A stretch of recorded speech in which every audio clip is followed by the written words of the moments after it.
மதுரை மாவட்டம் திருப்பரங்குன்றம் சரவண பொய்கையில் யாசகம் பெற்று வந்த முதியவரை அடித்துக் கொன்ற நபர் கைது செய்யப்பட்டுள்ளார். சிவகங்கையை சேர்ந்த சங்கரலிங்கம் என்பவர் திருப்பரங்குன்றம் கோயில் அருகே தங்கியிருந்து கூலி வேலை பார்த்து வந்துள்ளார். சம்பவத்தன்று மதுபோதையில் சரவண பொய்கை பகுதிக்கு சென்ற அவர் அங்கு யாசகம் பெற்று வந்த காயாம்பு என்ற முதியவரிடம் தகராறில் ஈடுபட்டதோடு அவரை கீழே தள்ளிவிட்டுள்ளார்.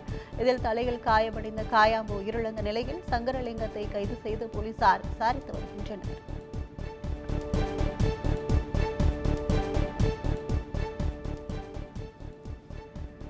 சென்னை திருவொற்றியூரில் வீட்டிலிருந்து வெளியேறிய 10 வயது சிறுமியை மீட்டு பெற்றோரிடம் பாதுகாப்பாக சேர்த்த இளைஞருக்கு அப்பகுதி மக்கள் கைத்தட்டி பாராட்டு தெரிவித்தனர்.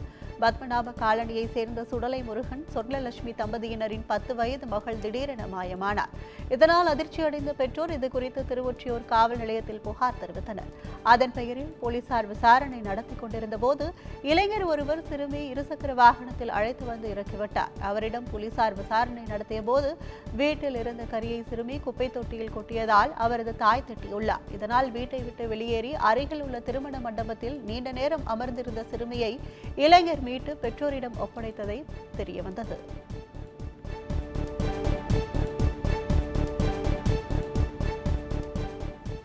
மயிலாடுதுறை மாவட்டத்திற்கு ஆன்மீக சுற்றுப்பயணம் மேற்கொண்டுள்ள ஜப்பான் நாட்டைச் சேர்ந்த 40 பேர் தர்மபுரம் ஆதீனத்தை சந்தித்து அருளாசி பெற்றனர். தமிழ் மொழி, கலாச்சாரம் குறித்தும் சித்தர்கள் குறித்தும் ஆராய்ச்சி செய்வதற்காக ஜப்பான் நாட்டை சேர்ந்த 40 பேர் தமிழகத்தில் ஆன்மீக சுற்றுப்பயணம் மேற்கொண்டுள்ளனர். இந்த குழு மயிலாடுதுறை மாவட்டத்திற்கு வருகை தந்த நிலையில் தர்மபுரம் ஆதீனத்தை சந்தித்து அருளாசி பெற்றனர். பின்னர் வைத்தீஸ்வரன் கோயில், திருக்கடையூர், திருப்புவனம் கோயில்களுக்கு சென்று வழிபாடு மேற்கொண்டனர்.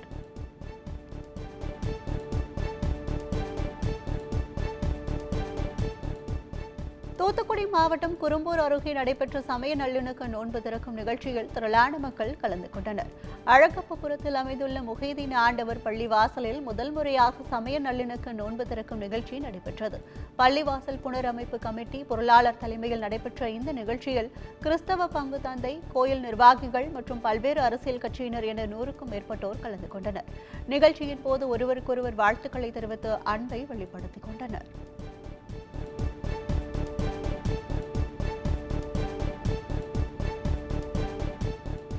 திருப்பத்தூர் மாவட்டம் நாற்றுப்பள்ளி அருகே சொத்தை விற்று தந்தை பணம் தர மறுத்ததால் செல்போன் கோபுரம் மீது ஏறி மகன் தற்கொலை மிரட்டல் விடுத்த சம்பவம் பரபரப்பை ஏற்படுத்தியுள்ளது.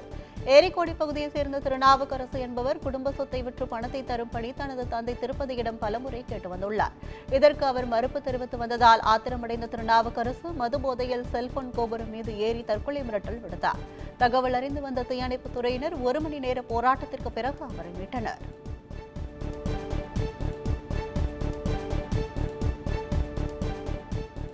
சென்னை எண்ணூரில் மீனவர்களிடையே விளையாட்டு திறமையை ஊக்குவிக்கும் வகையில் விளையாட்டுப் போட்டிகள் நடத்தப்பட்டன. சென்னை பெட்ரோலியம் கார்ப்பரேஷன் லிமிடெட் சார்பில் CPCL என்ற பெயரில் விளையாட்டு திருவிழா நெட்டுக்குப்பத்தில் நடத்தப்பட்டது. இதில் சின்னக்குப்பம், பெரியகுப்பம், எண்ணூர் குப்பம் உள்ளிட்ட 8 மீனவ கிராமங்களைச் சேர்ந்த 240 மீனவர்கள் கலந்து கொண்டனர். ஒரு நாள் முழுவதும் நடைபெற்ற இந்த விளையாட்டுப் போட்டியில் வெற்றி பெற்ற வீரர்களுக்கு ரொக்க பரிசினை வடசென்னை நாடாளுமன்ற உறுப்பினர் கலாநிதி வீராசாமி வழங்கினார்.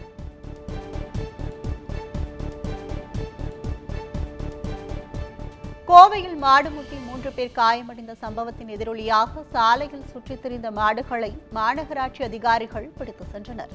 புள்ளுக்காடு பகுதியில் கடந்த 2 நாட்களுக்கு முன்பு தொழுகையை முடித்துவிட்டு வீட்டிற்கு சென்று கொண்டிருந்த பெண் அவரது 5 மாத குழந்தை உட்பட ஒரே குடும்பத்தைச் சேர்ந்த 3 பேரை மாடு முட்டியதில் காயமடைந்தனர். இதுகுறித்து அப்பகுதி கவுன்சிலர் அகமது கபீர் மாநகராட்சி அதிகாரிகளிடம் புகார் அளித்த நிலையில் புள்ளுக்காடு பகுதியில் சுற்றித் திரிந்த மாடுகளை பிடித்து சென்றனர்.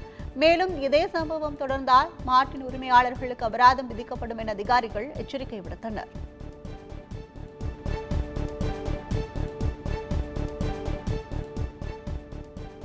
கடலூர் மாவட்டம் விருத்தாச்சலம் அருகே பள்ளி மாணவிக்கு பாலியல் தொந்தரவு அளித்த டியூஷன் ஆசிரியரை போலீசார் போக்சோவில் கைது செய்தனர். மங்களம்பேட்டை அம்பேத்கர் நகரைச் சேர்ந்த வெங்கடேசன் டியூஷன் சென்டர் நடத்தி வருகிறார். இவர் தன்னிடம் படித்து வந்த 12ஆம் வகுப்பு மாணவிக்கு பாலியல் தொந்தரவு கொடுத்ததாக கூறப்படுகிறது. இதுகுறித்து பாதிக்கப்பட்ட மாணவியின் பெற்றோர் அளித்த புகாரின் பேரில் டியூஷன் ஆசிரியர் வெங்கடேசனை போலீசார் போக்சோ சட்டத்தின் கீழ் கைது செய்து சிறையில் அடைத்தனர்.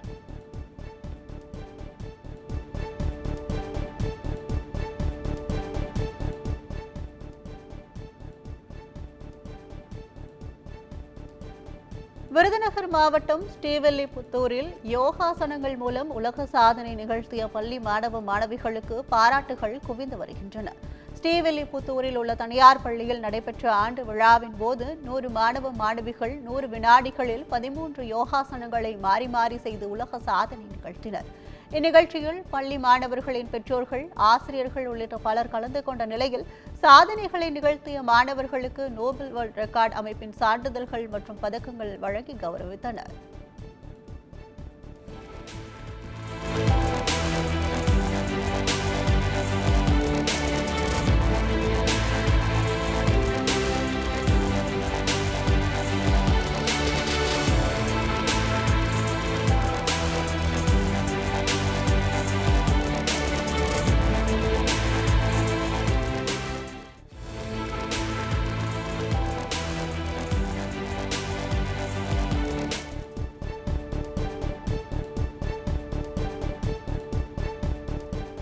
விருதுநகர் மாவட்டம் அருப்புக்கோட்டையில் வங்கியில் மர்ம நபர்கள் கொள்ளையடிக்க முயன்ற சம்பவம் பரபரப்பை ஏற்படுத்தியுள்ளது. அருப்புக்கோட்டை தெற்கு தெருவில் தமிழ்நாடு கிராம வங்கி அமைந்துள்ளது.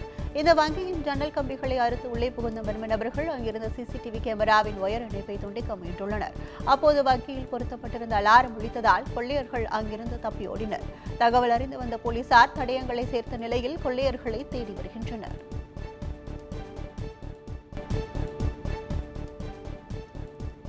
கன்னியாகுமரி மாவட்டத்தில் உள்ள பழைய பள்ளி திருத்தலத்தில் மும்மதத்தினரும் பங்கேற்கும் சமபந்தி விருந்திற்கான ஏற்பாடு தீவிரமாக நடைபெற்று வருகிறது. பள்ளியாடி பகுதியில் உள்ள பழைய பள்ளி திருத்தலத்தில் ஆண்டுதோறும் மார்ச் 3ஆம் தேதி திங்கட்கிழமை சர்வமத பிரார்த்தனையும் சமபந்தி விருந்தும் நடைபெறும். அதன்படி இன்று நடைபெறும் சமபந்தி விருந்தையொட்டி மும்மத மக்களும் காணிக்கையாக வழங்கிய அரிசி, காய்கறிகளை கொண்டு சமபந்தி விருந்துக்கான ஏற்பாடு நடைபெற்று வருகிறது. இன்று மாலை நடைபெறும் சர்வமத பிரார்த்தனை மற்றும் சமபந்தி விருந்தில் தமிழகம் மற்றும் கேரளாவில் இருந்து ஆயிரக்கணக்கானோர் கலந்து கொள்ள இருக்கின்றனர்.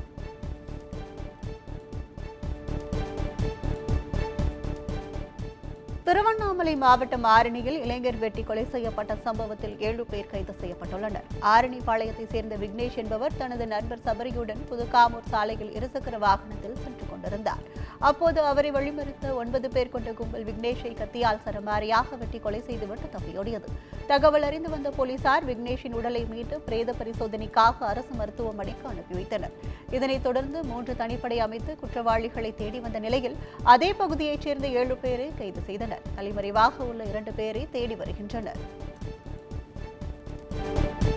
குமுதம் மற்றும் தமிழ்நாடு மின்சார வாரியம் இணைந்து வழங்கும் சிக்கனமும் பாதுகாப்பும் யூஸ்ஃபுல் டிப்ஸ். மின் நுகர்வோர் சேவை மையம். மின் கட்டணம் தொடர்பான சந்தேகங்கள், இலவச மின் இணைப்பு குறித்த தகவல்கள், பழுதடைந்த மின் கம்பங்கள் அல்லது பில்லர் பாக்ஸ் குறித்த தகவல் தர, மின் இணைப்பு பெயர் மாற்றம் குறித்த சந்தேகம், இவை அனைத்திற்கும் 9497 9497 என்ற எண்ணை தொடர்பு கொள்ளவும்.